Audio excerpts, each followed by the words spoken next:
ఆదిలాబాద్లో కాంగ్రెస్ పార్టీ నిర్వహిస్తున్న తెలంగాణ పునర్నిర్మాణ సభకు సంబంధించిన ఏర్పాట్లను పార్టీ శ్రేణులు పూర్తి చేశారు. సీఎం హోదాలో రేవంత్ రెడ్డి నాగోబా ఆలయంలో ప్రత్యేక పూజలతో పాటు ఆలయ అభివృద్ధి పనులను ప్రారంభించనున్నారు. ఆదిలాబాద్లో ఆదివాసీ గుడారాల్లో అనేక సమస్యలు తిష్టవేసి ఉన్నాయని, ఆదివాసీలకు మెరుగైన విద్య, వైద్యం అందించే దిశగా చర్యలు తీసుకోవాలని ఆదివాసీలు కోరారు.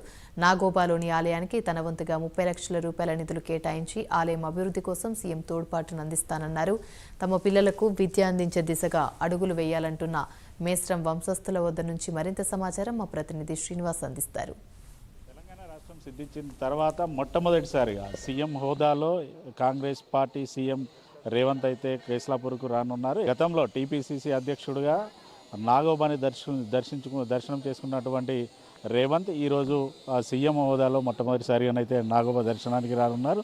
అంతేకాకుండా నాగోబా ఆలయంతో పాటు స్థానికంగా ఉన్నటువంటి ఆదివాసీ గ్రామాల్లో కూడా భారీ ఎత్తున నిధులు కేటాయించి అభివృద్ధి కార్యక్రమాలు అయితే చేపట్టబోతున్నట్టుగానైతే కాంగ్రెస్ పార్టీ శ్రేణులు చెప్తున్నారు. మనతో పాటు మెస్రం వంశానికి చెందినటువంటి కొంతమంది సభ్యులు ఉన్నారు, వారిని అడిగి తెలుసుకున్నారు.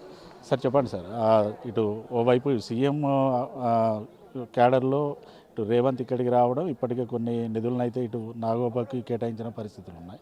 ఎలా చూస్తారు? ఇప్పటివరకు అయితే ఈ 10 ఏళ్లలో గత ప్రభుత్వంలో ఉన్నటువంటి సీఎం అయితే రాలేదు.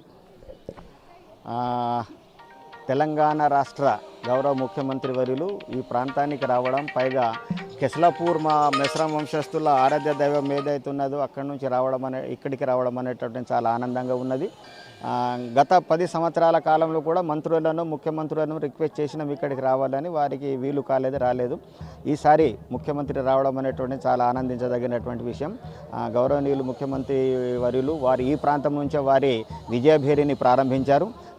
కెస్లాపూర్ నాగోబా యొక్క ఆశీస్సులతోటి వారు అనుకున్నవి సాధించినాయి కనుక దాన్ని దృష్టిలో పెట్టుకొని ఆయన ఇక్కడి నుంచే కార్యక్రమాన్ని ప్రారంభిస్తున్నారు. ఆయన సొంత నిధులతోటి ఒక 30 లక్షల రూపాయలది మా పెంఠాన్ అనేటటువంటి మా దేవుని ఉంచేటటువంటిది వాళ్ళు మంజూరు చేయడం జరిగింది. ముఖ్యంగా ఈ ప్రాంతంలో యూనివర్సిటీ అనేటటువంటిది లేదు. ఈ ప్రాంత గిరిజనులు వేరే ప్రాంతాలకు వెళ్ళి చదువుకోవడానికి కొంచెం ఇబ్బంది పడుతున్నారు కనుక ఈ ప్రాంతంలో యూనివర్సిటీ మరియు హైమండార్ పేరు మీద సబ్డైట్ అని ఉండే, గత 20 సంవత్సరాల నుంచి దాన్ని మూసివేసిండ్లు. ప్రతి సంవత్సరం 50 మంది విద్యార్థులు చదువుకోవడానికి అవకాశం కల్పించేది, దాన్ని పునరుద్ధరించాలి. అట్లాగే 2008లో ఐటీడీఏ బీఎడ్ కాలేజు గిరిజనుల కోసం పెట్టింది. ఈ ప్రాంత గిరిజనులు వేరే ప్రాంతాల్లో వెళ్ళి చదువుకోలేరు వాళ్ళు కనుక వారిని చదువులో దృష్టి పెట్టుకొని అక్కడ ఇంతవరకు కూడా టీచింగ్ ఫ్యాకల్టీస్ కానీ నాన్ టీచింగ్ పోస్టులు కానీ మంజూరు కాలేదు. గత 15 సంవత్సరాలైనా తరచుగా ప్రభుత్వాన్ని సంప్రదించిన కానీ ఆ పనులు కాలేదు. దయచేసి ఏదైతే మానవుల అభివృద్ధికి అవసరమైనటువంటి విద్య ఉన్నదో దాన్ని పటిష్టం చేస్తే తప్పకుండా ఈ ప్రాంతంలో ఉన్న ఆదివాసులకు బాగా మేలు జరుగుతుంది అనేటటువంటి మా ఆశ ఉన్నది. ఉమ్మడి జిల్లాలో ఇటు ఆదిలాబాద్ కానీ కొమరం జిల్లాలో అధికంగా ఇటు ఆదివాసీ గూడాలు ఉన్నాయి. ఆదివాసీ గూడాల్లో కనీస మౌలిక సదుపాయాలు కూడా లేవు. ఈ సభ ద్వారా మీరు ఎటువంటి ఆయనను కోరనున్నారు? సో రాబోయే ఎంపీ ఎలక్షన్లకు నాందిగా పలికి శంకరావం ఊదేటటువంటి ప్రాంతాన్ని ఇందర్వెల్లిగా నిర్ణయించారు కనుక ఈ ప్రాంతంలో సమగ్ర అభివృద్ధి జరుగుతుంది అనేటటువంటి ఆశాభావం మాకు ఉన్నది. సమాజంలో అట్టడుగున్నటువంటి వాళ్ళు ఆదివాసులు, గిరిజనులు కనుక వారి అభివృద్ధి కొరకు ప్రత్యేక చర్యలు తీసుకొని ఏవైతే రోడ్డు, రవాణా, విద్య, వైద్యము సౌకర్యాలు దాని ఏడాది కొంచెం ప్రయారిటీ ఇస్తే బాగుంటుందని మా నమ్మకం. దాదాపు ఈరోజు ఏదైతే సీఎం పర్యటనలో నాగోబా ఆలయానికి సంబంధించి ఎటువంటి ఇనాగ్రేషన్లు చేయనున్నారు?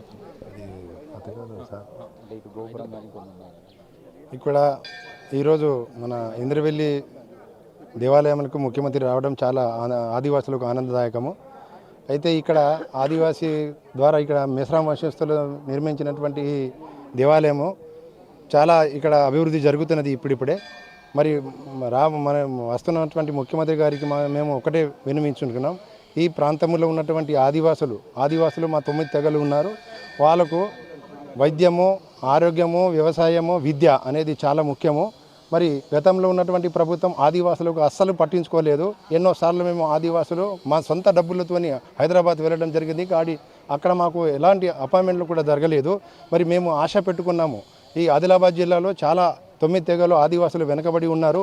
ఇప్పటికైనా మాకు మా నమ్మకం ఉంది, రేవంత్ రెడ్డి గారు ప్రభుత్వం ఏర్పాటు అయినప్పటి నుంచి ఆదివాసుల కోసం చాలా అనేక పథకాలు రూపొందించి మరి మా దగ్గరకు ప్రభుత్వం వస్తున్నది కాబట్టి మాకు ఉన్నటువంటి సమస్యలు రోడ్డు కానీ, నీటి సౌకర్యం కానీ, విద్య కానీ, ఆరోగ్యం కానీ ఇవన్నీ పథకాల్లో ఇంతకుముందు ఏదైతే జరిగిందో ప్రొఫార్మాలు రాసి ఇవ్వడం జరిగింది.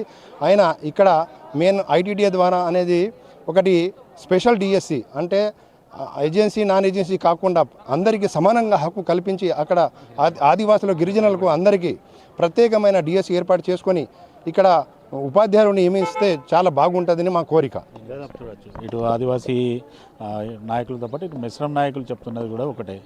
ఇటు ఉమ్మడి ఆదిలాబాద్ జిల్లా వ్యాప్తంగా కూడా అధిక సంఖ్యలో ఆదివాసులు ఉన్నారు. ఆదివాసీ గూడల్లో మౌలిక సదుపాయాల కల్పనతో పాటు వైద్యం పైన ఇటు సీఎం దృష్టి పెట్టి ఖచ్చితంగా ఉమ్మడి జిల్లా వ్యాప్తంగా ఉన్నటువంటి ఆదివాసీ గూడాలు అభివృద్ధి చేసే దిశగా ఆయన చర్యలు తీసుకోవాలనేసి వారు డిమాండ్ చేస్తున్న పరిస్థితులు అయితే ఉన్నాయి. ఏదైతే కాంగ్రెస్ పార్టీ ఆధ్వర్యంలో నిర్వహిస్తున్నటువంటి తెలంగాణ పునర్నిర్మాణ సభ ద్వారా ఉమ్మడి ఆదిలాబాద్ జిల్లా వ్యాప్తంగా ఆదివాసీలకు సంబంధించి మరికొన్ని కానుకలైతే ఈ సభ ద్వారా ప్రకటించనున్నట్టుగానైతే కాంగ్రెస్ పార్టీ శ్రేణులు చెప్తున్న పరిస్థితులు అయితే ఉన్నాయి. వీడియో జర్నలిస్ట్ సతీష్తో శ్రీనివాస్, ప్రైమ్9 న్యూస్, నాగోబా ఆలయం వద్ద నుండి.